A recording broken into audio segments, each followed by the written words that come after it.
Jason Thornhill, and I'm the owner at Aspen Crossing. So I started that on our family farm property. Back in 1999, I planted all the trees and stuff, and then needed a place to market them from.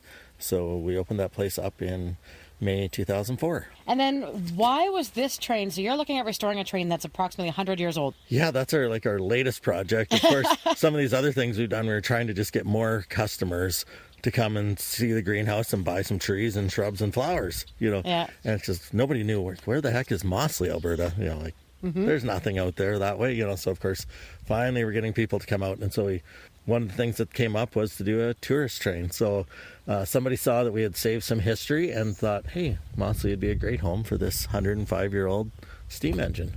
So it's from 1914. It was they had it in Prince Albert at the exhibition grounds there on display for the last 58 years, and we're going to hopefully actually make it run again. As we get working on it, it might be past our ability or whatever, or on our budget, but our goal is to make it run. So hopefully 3 to 5 years from now, we might actually get to see some smoke come out of this thing. How do you even find and acquire a train like this, let alone get it here? Well, a guy from the Western Development Museum actually called us and said, hey, the city is talking about scrapping this steam engine. Wow. And we thought maybe you could offer a perfect home for it. I was like, you know what? That sounds kind of interesting.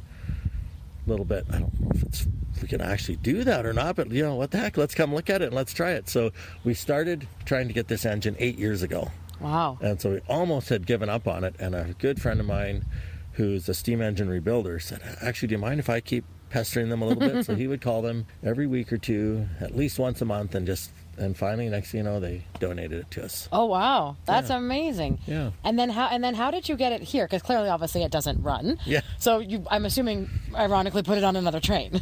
Yeah. So not on another train, but we actually brought it by truck. Oh, okay. So it actually took 2 trucks. So CDI International out of Aldersyde, Alberta, hauled the tender, and Kidco, the earth moving company, actually hauled the steam engine portion of it. Yeah, good teamwork. So you say you think it's going to take about 3 to 5 years to kind of get it all back in shape, but you're moving it over to Aspen Crossing in a few days. Yeah, we're going to move to Aspen Crossing just a little bit. We think it's safer over there. We can keep an eye on it, and then people can come and take a look, and maybe while they're there, come and see all the neat attractions that we have there. Great. So yeah, so that was my next question was, are people going to be able to come and see kind of it in progress and kind of maybe watch the restoration as you guys go through that over the next 2 years and maybe use it as education? Or for some of it, I'm not sure if we're going to do the work on it right there or not. So we didn't know that this would actually come together like this quickly. So we're not as prepared as we maybe usually are, but get this fun project happening anyway. So then when you started this, have you always been a train enthusiast, or did this just kind of come out of the greenhouse that you had over there?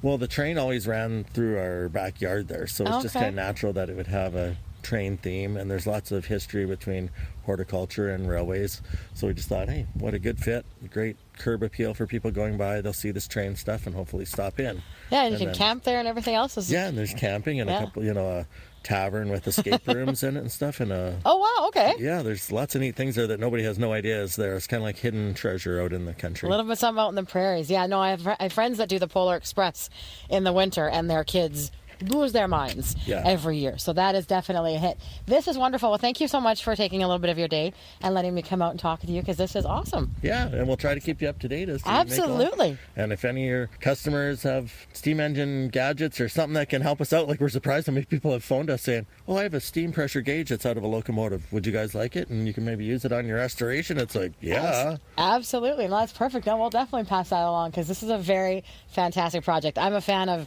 taking things old and making them new again. I don't think we just have to scrap everything in this world. Exactly.